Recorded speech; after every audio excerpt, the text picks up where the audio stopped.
નમસ્કાર મિત્રો, digital કરન્સીને RBI દ્વારા કાયદાકીય માન્યતા આપી દેવામાં આવી છે. તે ડિજિટલ કરન્સી આપણી પાસે જે રીતના કેશ રોકડા પૈસા હોય તેની જેમ જ ડિજિટલ વોલેટમાં બતાવે છે. યુપીઆઈની જેમ જ તેનો ઉપયોગ કરી શકીએ છીએ અને તેનો ઉપયોગ કરવા માટે કયા કયા પ્લેટફોર્મનો ઉપયોગ કરીને ડિજિટલ કરન્સી આપણે ઉપયોગ કરી શકીએ તે આ વિડીયોમાં આપણે આગળ જોશું. તેના માટે પ્લે સ્ટોરમાં જઈ સર્ચ ઉપર ક્લિક કરીશું. તેમાં SBI રૂપી ટાઈપ કરીશું. ત્યારબાદ વિઝ ઉપર ક્લિક કરીશું. એન્ટર ઉપર ક્લિક કરીશું. ટર્મ એન્ડ કન્ડિશન વાંચી લેવી તો વાંચી લેજો અને ત્યારબાદ એક્સેપ્ટ ઉપર ક્લિક કરીશું. ડિજિટલ નેક્સ્ટ ઉપર ક્લિક કરીશું. ત્યારબાદ એપ્લિકેશન રજિસ્ટ્રેશન કરવા માટે સ્ટાર્ટ રજિસ્ટ્રેશન ઉપર ક્લિક કરીશું.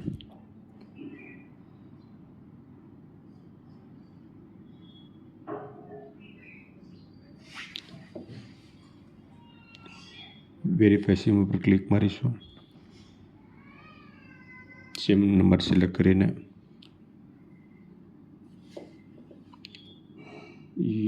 સિમ કાર્ડ સક્સેસફુલ થઈ ગયું છે. કન્ટિન્યુ પર ક્લિક કરીશું.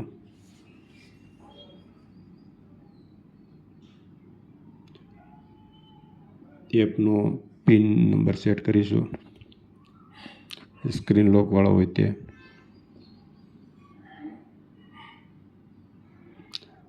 અને આધાર પ્રમાણે તમારે નામ ટાઈપ કરવાનું છે. કન્ટિન્યુ પર ક્લિક કરી પાછું કન્ટિન્યુ ઉપર ક્લિક કરવું પડશે. Continue to set your wallet pin number, વોલેટનો પિન નંબર સેટ કરવો પડશે. જે આપણે યુપીઆઈ કોઈ પણ એપ્લિકેશનથી યુપીઆઈથી પેમેન્ટ કરી શકીએ છીએ તેમજ આ પ્લેટફોર્મ ઉપર પણ 6 નંબરનો યુપીઆઈ પિન સેટ કરવો પડશે.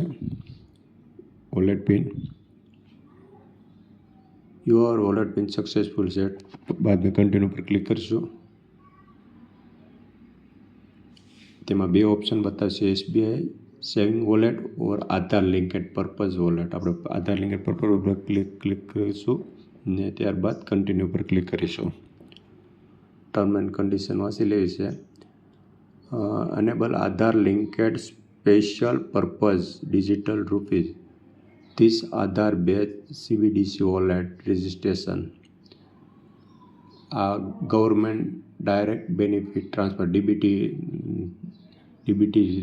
દ્વારા પેમેન્ટ થશે. રજિસ્ટર ઉપર ક્લિક કરીશું. આધાર નંબર એન્ટર કરીશું. રેશન કાર્ડમાં જે પહેલો નંબર હોય આધાર કાર્ડ નંબર રજિસ્ટ્રેશન કરીશું. ટર્મ એન્ડ કન્ડિશન એક્સેપ્ટ કરીશું. કન્ટિન્યુ પર ક્લિક કરીશું.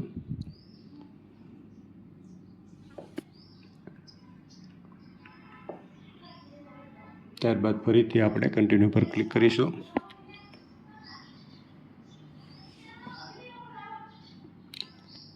આધાર કાર્ડમાં જે મોબાઈલ નંબર આપેલો હશે તેમાં ઓટીપી આવશે. તે નંબર ઉપર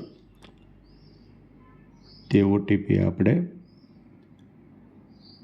સબમિટ કરી દઈશું.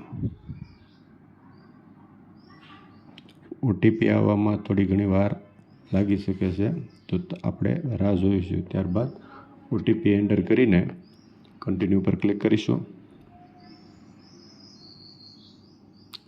ગો ટુ હોમ ઉપર ક્લિક કરીશું. આ આપણી આધાર બેઝ કુલિંગ પીરિયડ 24 કલાકમાં આપણે 5000ની લિમિટ ડિજિટલ કરન્સી એ ચેન્જ કરી શકીશું. બેલેન્સ ચેક કરીશું. અત્યારે હાલમાં કોઈ બેલેન્સ નથી, તે આપણે શો નહીં થાય.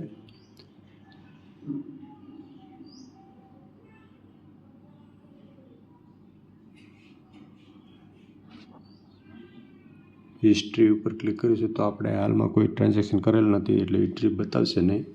કમ્પ્લેન માટે તેના ઉપર ક્લિક કરી શકાય હોમ બટન ઉપર. આધાર linked digital wallet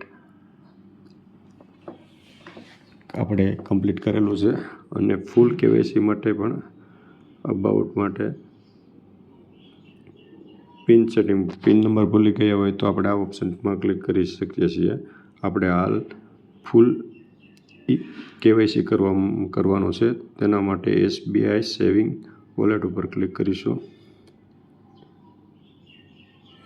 digital currency ઉપયોગ માટે આ જરૂરી છે. કન્ટિન્યુ પર ક્લિક કરીશું.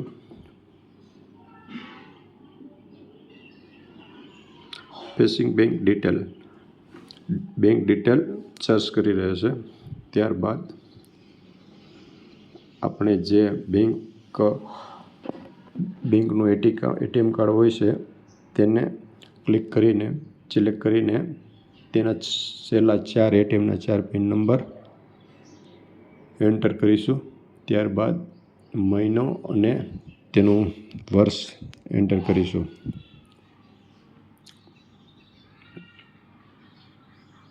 નેક્સ્ટ ઉપર ક્લિક કરી